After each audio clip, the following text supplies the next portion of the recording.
With the internet, it's made it a lot easier. I can see my professors during class. I can collaborate with my classmates. OneWeb has helped in a lot of ways.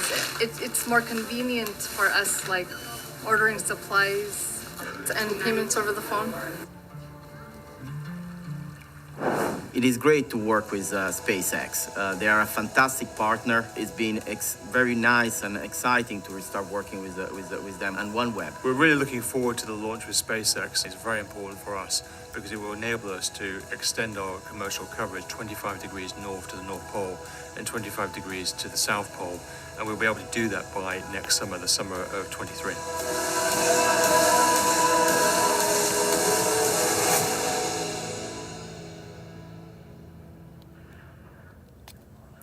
With liftoff just 7.5 minutes from now, let's get to know a little bit more about the rocket that you're looking at there on your screen.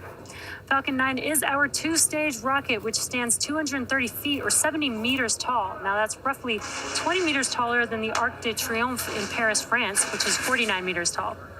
Now, when it's fully fueled, it'll hold just over 1 million pounds of propellant that the vehicle will burn through in less than 3 minutes after liftoff. Now we begin loading those propellants on both stages of the vehicle at T-minus 35 minutes. Now starting from the top of the vehicle, our payload today is safely enclosed inside of the 17-foot diameter payload fairing, which is the structure at the very top of the rocket. This protects the satellites from aerodynamic heating, loads, on internal power. Aerodynamic heating, loads, and contamination during ascent. Now once we reach the vacuum of space, we will jettison the fairing halves while the second stage continues to orbit. Now below the payload fairing, we have the second stage that will take the OneWeb Launch 16 mission payload to a low Earth orbit.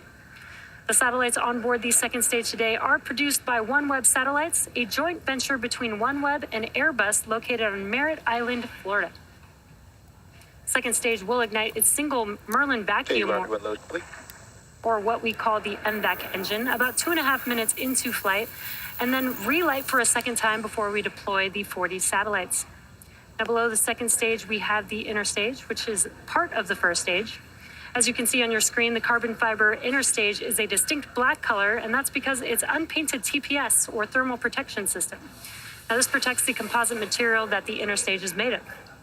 At the bottom of the first stage, there are 9 Merlin engines that will get Falcon 9 off of the ground and up into the thinner parts of the Earth's atmosphere. And shortly after liftoff, the first and second stages will separate from one another. Then the second stage will continue to orbit while the first stage will start to make its way back down to Earth. The first stage is designed to be reflown with minimal refurbishment between flights. The first stage supporting today's mission will be flying for the second time and attempt landing at Landing Zone 1, which is not too far from where it will lift off. Now, if we're successful in recovering the booster on screen, it will mark the 162nd successful recovery of an orbital class booster. And lastly, the large trusted structure that you see there next to the vehicle is called the transporter erector, or the TE, or which you may have heard called the strongback on the nets. Now we use it to roll the rocket out to the launch pad and raise it to its vertical launch position. The TE also routes the vehicle's fluids, power, and telemetry umbilicals from the ground systems to the rocket and satellites until Falcon 9 goes on internal power and clears the pad. At liftoff, it will retract in order to clear the way for Falcon 9's Strongback ascent. lower has started. And we did hear that call out that the sequence will begin. That means that the clamp arms, which are right below the fairing there that you see on your screen, they will open up first. Once they are fully open, then the TE can begin to recline away from the vehicle. Now at T0, ground hydraulic systems will pull the TE even further away from Falcon 9 as it lifts off. And on your screen, it looks like the clamp arms are now just about fully open. This means that the TE will begin to retract away from the vehicle. Now the first stage is connected to a launch mount at the base of the TE, but the structure is hinged and will retract away from the vehicle in preparation for launch.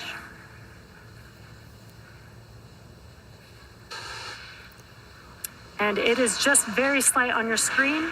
So the TE should be almost fully reclined at this point. So at this point in the countdown, both the first and second stages are nearly fully loaded with 1 million pounds of kerosene fuel and liquid oxygen. Both first stage and second stage should finish prop loading about a minute apart from each other. The first stage coming up here at the T-minus 3 minute mark. Second stage will be about a minute afterwards at the T-minus 2 minute mark. And perfect timing, there's that call out. That liquid oxygen loading is complete on the first stage. Now, the white clouds that you see around the vehicle is the chilled gas above the liquid oxygen tank liquid surface that we vent overboard to maintain pressure in the tank as needed. So when that gas comes out into the Florida air, the humid, moist air condenses into clouds or water, which is what you see there. At T-minus 60 seconds, Falcon 9 will be in startup. This means that the rocket's autonomous internal flight computers have taken over the launch countdown. Just inside T-minus 2 seconds, we light the Merlin 1D engines for liftoff. The OneWeb Launch 16 payload continues to be healthy, and the Falcon 9 team is tracking no issues on the vehicle. Weather is still looking good for T0, and the range is green for launch. So if for some reason we do not launch today, we do have a backup opportunity on Tuesday, January 10th at 11:40.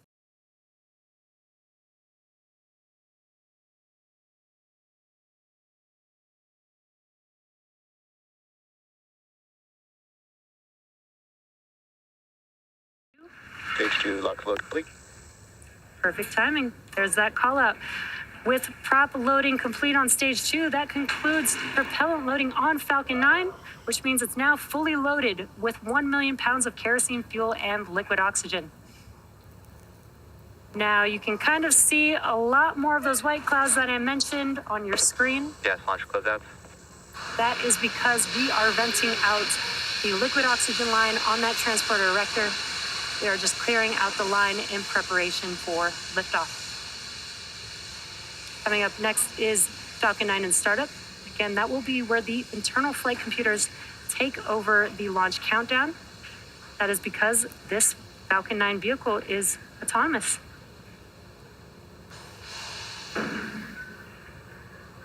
Falcon 9 is in startup. And great news, Falcon 9 is now in startup. We are now just waiting for the launch director's final call. SpaceX launch director, go for launch. And excellent news, all systems are go for launch of Falcon 9 with the OneWeb Launch 16 mission payload.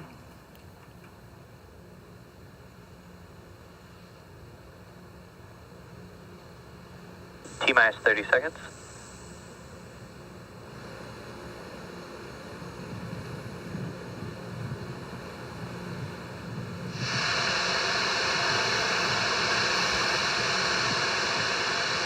Seconds.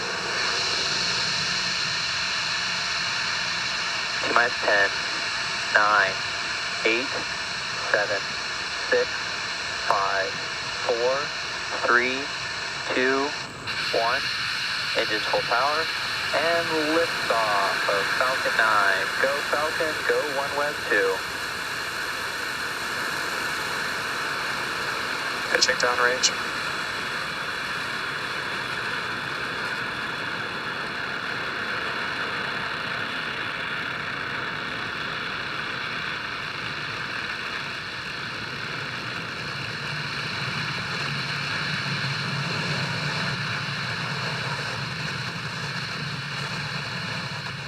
Falcon 9 has successfully lifted off from Pad 40 at Cape Canaveral, carrying the OneWeb Launch 16 mission payload. Now, during ascent, we tilt the engines, which is what we call gimbaling. Power and telemetry. That turns the rocket horizontally, which is what we call a gravity turn. And we're still going up, but we are now also heading horizontally away from the launch pad. Vehicle supersonic.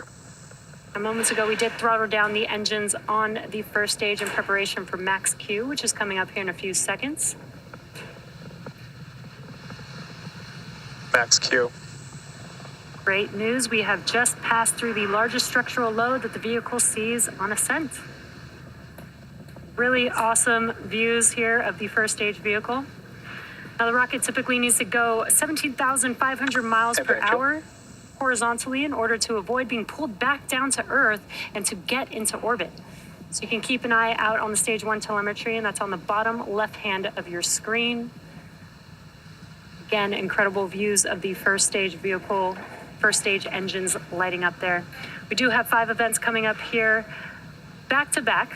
That will be MECO, main engine cutoff, stage separation, stage 1 flip, SES-1, the boost back burn on the first stage, and then we will also have the fairing halves deploy. Again, that is a few events happening in quick succession: MECO, stage separation, stage 1 flip, SES-1, boost back burn, and fairing deploy.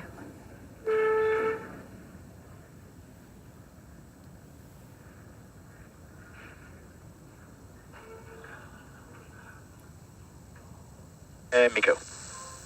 Stage separation confirmed.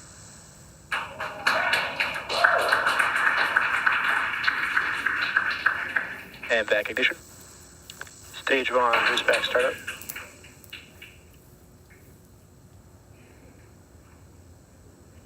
There, we have just seen all of those events, really cool views. We had MECO, stage separation, stage 1 flip, which you can kind of see in the background of the second stage vehicle's view. Awesome view here of the first stage in its boost back burn right now. We also had second stage engine startup 1, which is that MVAC engine lighting up on the right-hand screen. Now next up will be the conclusion of the first stage boost back burn, and then shortly after followed by the fairing deploy.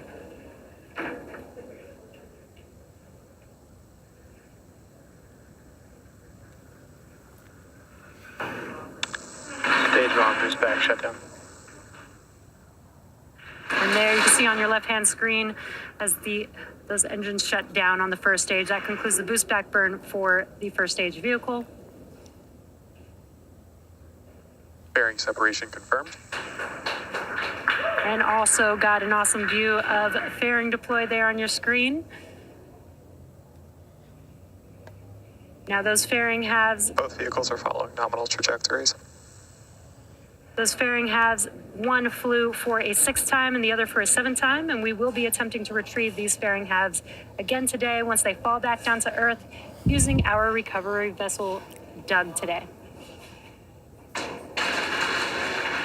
Now we are T plus 4 minutes and about 15 seconds into today's mission, and we are in the first of 2 planned MVAC burns before satellite deployment. Now on your screen on the left-hand side is a view from the first stage. It is a little bit dark there, but when we do come up on the entry burn, which is at T plus 6 minutes and 20 seconds, you should see those 3 engines reignite on your screen.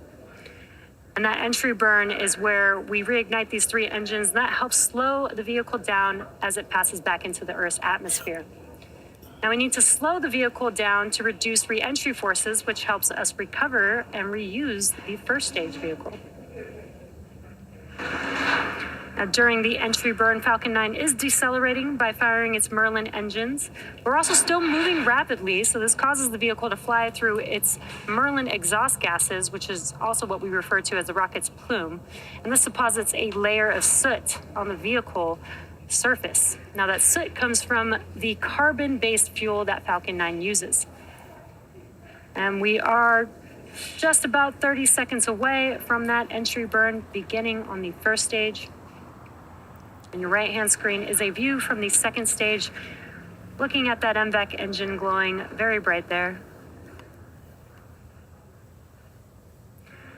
Now, stage 1 is making its way back to land, and you can see Cape Canaveral there in the background of your left-hand screen just a little bit. It will perform 3 burns for landing. It already completed the boost back burn, now coming up on the entry burn, followed by the landing burn.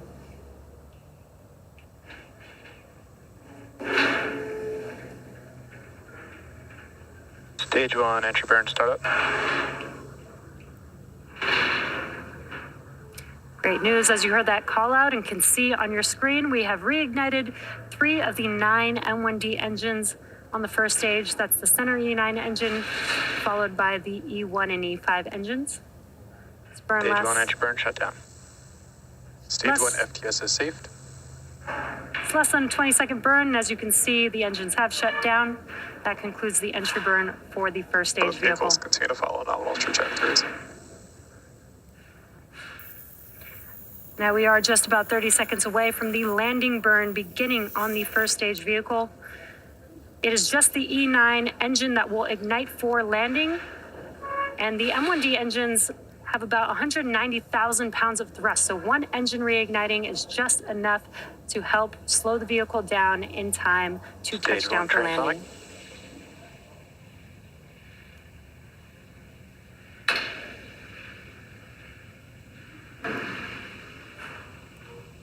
Stage 2 FTS is saved.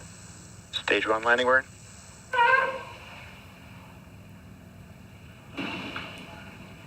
There you can see the landing burn has begun on Falcon 9. Let's watch as the first stage touches down on landing zone 1.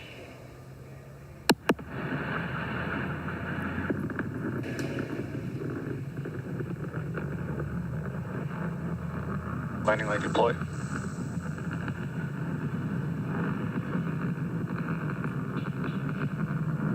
Stage 1 landing confirmed. Wow, an awesome view of our landing. As you just saw, Falcon 9 has touched down on landing zone 1. That marks SpaceX's 162nd recovery of an orbital class rocket, Stage 2 is in terminal guidance. and that includes first stage landings for both Falcon 9 and Falcon Heavy. Now, coming up shortly here, we will have SECO 1, that is second stage engine cutoff 1. That is where we will shut down this MVAC engine and allow the vehicle to coast with the payload before its second burn. And that's coming up here in just a few seconds.